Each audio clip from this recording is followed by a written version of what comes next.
Bem-vindos a mais um Notícias de Crime, eu sou a Dani e hoje daremos continuidade ao documentário da HBO, O Pacto Brutal, Assassinato de Daniela Pérez. Já tem um vídeo disponível, então quem não assistiu, volta lá, assiste esse primeiro vídeo, pois eu vou estar postando em sequência, tá? Então roda a vinheta. Então o delegado, ele pede uma planilha da Taikon de entrada e saída daquele dia e ele encontrou a placa da Daniela e do Guilherme. Só que a placa do Guilherme era LM 1115 e a anotação que ele tinha lá do advogado era OM 1115. Então o que eles fazem? Eles vão até o prédio do Guilherme, alguns sobem e ficam lá até o apartamento, outros ficam lá embaixo para evitar a fuga dele. E um desses que ficaram lá embaixo, ele interfona da portaria para falar com o Guilherme, e aí o senhor bonito Guilherme de Pádua, ele acorda, pois ele estava dormindo. Então ele atende o interfone e o policial fala que ele precisa comparecer à delegacia, mas ele disse que ele pode ir mais tarde, porque ele estava muito cansado, que ele tinha dormido. E o delegado informa que não, que ele precisa ir naquele momento, pois todos já estavam na delegacia. Então, aquele primeiro depoimento do Guilherme durou em torno de 10 horas e lá ele deu a sua versão, que sim, que naquele dia ele tinha feito as suas gravações e que à noite ele tinha ficado ali próximo a Daniela, pois eles estavam tirando fotos com alguns fãs. Só que ele deixou a Daniela e ele foi até o Barra Shopping, pois ele precisava buscar a sua esposa. O Guilherme foi examinado, foi visto aqueles arranhões no corpo dele e a perícia também constatou que teve adulteração na placa do carro dele. Então eles fizeram a perícia, viram que tinha aquela marca, né, adesiva, né, tinha a marca da cola da fita adesiva no carro e também a polícia informou que uma testemunha tinha visto 2 carros no local do crime. Então o Guilherme decide confessar o crime, só que de forma leviana. Então ele começa a contar a sua versão. Ele começa a falar que a Daniela estava assediando ele, que a Daniela estava dando em cima dele, né? Falando que o casamento dela não estava bem, que o casamento dela com o Raul estava terminando. E o Guilherme falou que não poderia ficar com ela, porque ele era casado, que ele amava a mulher dele. Só que ao mesmo tempo ele ficou com medo, porque a Daniela, filha da escritora, poderia influenciar no personagem dele caso ele não tivesse alguma coisa com ela. Então ele começou a ficar com medo, achando que talvez as cenas dele seriam diminuídas, que ele não teria tantas falas assim na novela. Só que os amigos da Daniela, eles não confirmam essas versões.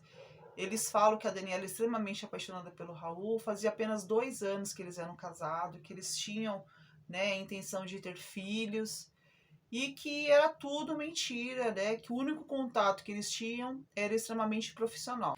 Daí o Guilherme fala que a Daniela o convenceu a ir até aquele local ermo, escuro, perigoso, que a Daniela chamou ele para ir lá porque ela precisava conversar com ele. E chegou lá, ela começou a se declarar, falou que gostava dele, ele falou que não podia ficar com ela de novo, né, que ele era casado, que ia ter um filho, papapá, que a Daniela começou a chorar, que a Daniela começou a ficar nervosa, que ela foi lá e agrediu ele, por isso que ele tinha os arranhões no braço. Daí o Guilherme, né, como a Daniela estava chorando, ele foi até o carro e ele foi pegar no porta-luvas um lenço para dar para Daniela, para enxugar as lágrimas dela. E nesse momento ela viu que tinha uma tesoura lá dentro. Então o que ela fez? Ela foi lá, pegou a tesoura e foi para cima para atacar o Guilherme. O Guilherme, para se defender, foi e deu uma gravata nela. E nesse momento ela desmaiou. Ele achou que tinha asfixiado a Daniela. Para tentar ajudar a Daniela, que ele teve a brilhante ideia de fazer o quê? Dar umas perfuradas no pescoço dela para ver se ela respirava. Olha só. Ele, vendo que a Daniela realmente estava morta, ele se desesperou. O que ele fez? Ele continuou o trabalho, né? Deu o resto das perfurações para simular um assalto, né? Um latrocínio. Então ele acabou levando a bolsa, diz ele que acabou levando a bolsa da Daniela, onde continha aquele dinheiro. E dentro dessa bolsa também foram alguns bilhetinhos que ele tinha entregue aquele dia para a Daniela. Só que daí, posteriormente, quando ele soube que a Glória estava atrás daquela bolsa, ele já ficou já meio pianinho, né? Ele já começou a não falar mais daquela bolsa, ele já não começou mais a dar mais aquela versão. Ele nunca mais tocou no assunto que ele tinha levado a bolsa. Em relação a esse dinheiro, foi informado que uma escrivã tinha falado que os policiais resgataram esse dinheiro e eles dividiram em todos os policiais envolvidos no caso. Quando essa escrivã foi questionada posteriormente, ela simplesmente falou que nunca tinha falado sobre isso. Então, na versão fantasiosa do Guilherme, ele simplesmente virou um herói, né? Porque ele se defendeu, ele defendeu a sua esposa, a sua família de uma louca apaixonada, né? E para provar, meio, né, para comprovar essa versão dele, ele mencionou que ele tinha uma tatuagem em seu órgão genital. Daí o Guilherme queria fazer uma ligação, pediu pro delegado, o delegado falou, vai, deixa eu ligar, vai. Aí ele ligou pra Paula, ele falou, amor, ó, fica calma que eu tô segurando tudo, tá? Não se preocupa, que ó, eu seguro tudo. E o delegado só escutando a conversa. Falou, ó, segura tudo? Que conversa é essa? Né? Falou, e tem coisa errada. Aí pediu para os policiais irem até a casa da Paula, falou, me traga ela agora aqui presa. Quando a Paula chegou na delegacia, o policial deu uma jogada, né? Jogou um verde pra cima dela e falou assim, ó, o Guilherme já contou tudo, hein? Melhor você contar aí o que você tá sabendo. Daí a Paula falou que ela tinha ido até o local, mas que ela não tinha feito nada. Daí a mãe dela, já sabendo que ela já tinha contado, falou, ó, vai, conta logo tudo de uma vez, você sabe, vai. Não fica escondendo nada, não. Então ela começou a contar a versão dela. Nessa versão era o seguinte, ela sim tinha ido até o local com o Guilherme, pois ela achava que o Guilherme tinha um caso amoroso com a Daniela. E assim que eles pararam no local, o Guilherme deu aquela gravata na Daniela, a Daniela desmaiou, ela pegou, eles falam sempre a tesoura, né? Pegou a tesoura, então a Paula estava aqui nas costas da Daniela e começou a dar aquelas apunhaladas nela, né? Então, o que acontece? A polícia precisava desse depoimento por escrito e precisava levar a Paula até uma outra delegacia. Quando chegou lá nessa delegacia, a Paula já, ó, não contou mais nada. Falou, não, eu não tava lá, eu não fiz nada, né? Já não tinha mais como comprovar que ela tinha falado, né? Ela ficou, ó, quietinha. Só que no documentário foi mencionado, a Glória menciona que elas não ficaram sabendo desse envolvimento da Paula, né? Ninguém comunicou, ficou falando que era só o Guilherme, né? Eles só ficaram sabendo porque tinha um outro delegado meio corrupto ali, né? Que sabia de muitas coisas, ele falou que simplesmente era o Guilherme que tinha matado, que tinha cometido o crime, que ia encerrar, que a Paula não fazia nada, não fazia parte do crime, né? Só que uma jornalista soube, porque ela viu, né? Porque eles fizeram o quê? Todo um trâmite pra Paula entrar e sair da delegacia pra ninguém ver, que ninguém pudesse ver que ela estava entrando nessa delegacia. Só que a jornalista viu, ficou sabendo tudo e falou, ó, a Paula tá envolvida? Ele falou, não, a Paula não tá envolvida, é só o Guilherme. Ele falou, não, a Paula tá envolvida sim. E é o seguinte, amanhã vai sair no jornal que a Paula faz parte do crime. Ele falou, ela não faz, ele falou, faz sim, e você vai ver. E não deu outra, no outro dia, na primeira capa, saiu lá que a mulher do Guilherme tinha participado do crime brutal. Então, neste momento, tanto a Paula quanto o Guilherme estavam em liberdade. Paula, porque falou que ela não fazia parte, e o Guilherme, porque tinha conseguido um habeas corpus, tinha conseguido sair, né? Só que o delegado falou: não, ele tem que ser preso, porque senão ele vai fugir. E não foi diferente. O Guilherme realmente fugiu.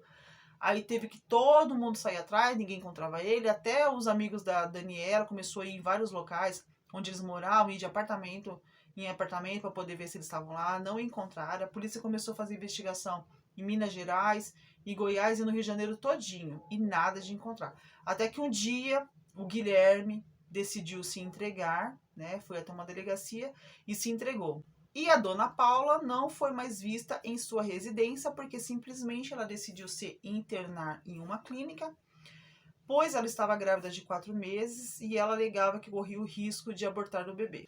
Daí foi decretada a prisão temporária da Paula, mas ela achou que se ela ficasse ali bonitinha na clínica, né, ela só seria ouvida pelos policiais assim que os médicos dessem alta para ela. Só que assim que o delegado soube, ele foi pessoalmente levar o mandato de prisão para Paula. Paula começou a falar que era inocente, que ela só falaria em juízo. Passou-se 9 dias após o assassinato e a polícia considerou o caso encerrado, né? Porque por eles já terem a confissão do Guilherme, eles já, por terem a autoria do crime, eles já achavam que era o suficiente para encerrar e nem sequer investigaram mais para se de fato saber o que aconteceu. A família da Daniela então decidiu por contratar um advogado para defender a Daniela, né? E o seu advogado, ele fala que sempre em um crime que envolve mulher, surgem os comentários machistas, né? Que foi ela que foi a causadora do crime, né? Foi porque ela se ensinou para ele. O que ela estava fazendo naquele matagal? Então ela acaba sendo considerada a culpada pelo crime que sofreu. Então a tese da defesa era o seguinte, que se a Daniela não tivesse dado em cima do Guilherme, o crime nunca teria acontecido, né? Dando a entender que ela foi a culpada, né? Por ter morrido, né?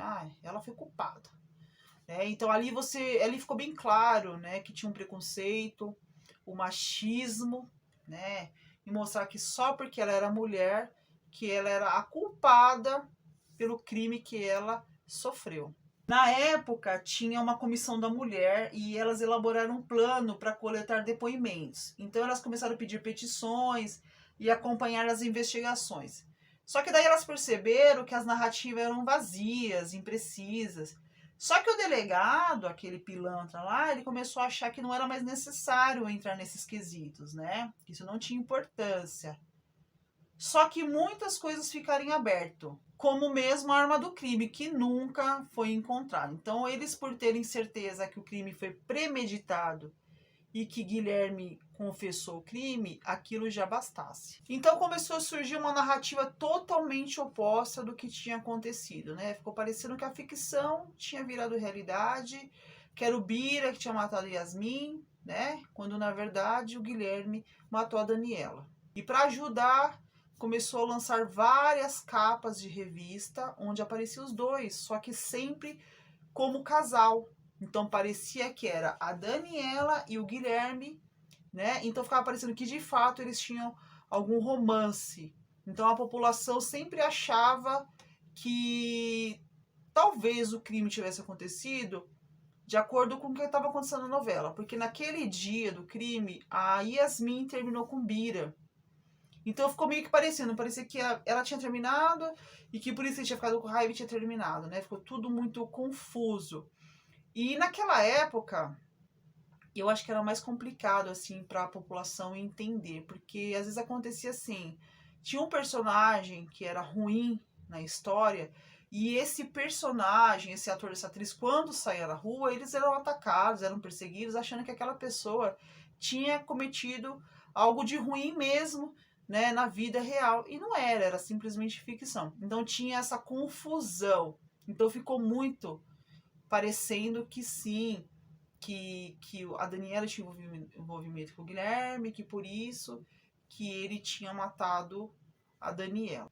E a Glória fala sobre essas capas, ela fala que essas capas foram piores, né, do que tudo que aconteceu, porque todo dia a Daniela era morta mais uma vez. Só que todo esse assédio não partia da Daniela, e sim do Guilherme. Qual que era a intenção dele? Ficar em cima dela para que ela pudesse falar com a sua mãe, como era a escritora, para aumentar o personagem, para que tivesse mais falas, porque assim, ele ficou pensando, se eu não tiver mais um relacionamento, se o Bira não tiver mais um relacionamento com a Yasmin, eu não vou aparecer mais tanto.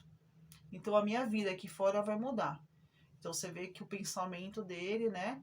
Então ele ficava em cima da Daniela, infernizando ela, para que ela falasse com a mãe, para ela poder, porque queria que o personagem dele fosse o par principal, que fosse o par final, né, que ficasse com a Yasmin. Só que todo mundo já sabia que o par seria o Caio, o do Fábio Assunção, e não o dele. Todos os amigos confirmaram esse assédio do Guilherme contra a Daniela.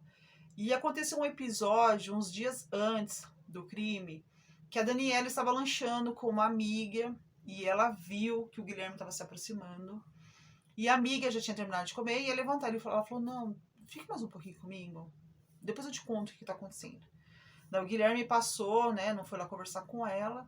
E ela contou que ela falou que não aguentava mais, que ele ficava assediando ela, que ele ficava perturbando, que ele ficava ligando, que ela achava que aquilo ia acabar atrapalhando o casamento dela com o Raul. Uma outra pessoa que fazia a novela soube dessa informação e falou, Daniela, você já contou para sua mãe sobre isso que está acontecendo? Ela falou, não. Ele falou, se você não contar, eu vou contar. Só que não deu tempo, né? E a Daniela acabou nunca contando para sua mãe sobre esses assédios, pois ela não queria prejudicar ninguém. Ela achava que talvez se ela contasse, acabasse de fato prejudicando, então ela optou por não contar. Então é isso, pessoal. Hoje eu trouxe a segunda parte do documentário, ok? Eu vou estar trazendo para vocês a continuação nos próximos vídeos. Eu espero que vocês estejam gostando. Deixe aqui nos comentários o que vocês estão achando sobre o caso, né? No meu caso, eu acompanhei muito de perto na época e eu não soube de muita coisa, que eu só fui saber agora. Então deixa aqui nos comentários o que vocês acharam. Quem gostou, deixa o like. Se não for inscrito, se inscreva no canal. Ative o sininho de notificação para não perder os próximos vídeos. Me siga nas redes sociais, Dani Cucci Oficial. Lá tem indicações de filmes, séries, documentários e tem resenhas de livros também. Então nos vemos nos próximos vídeos. Tchau!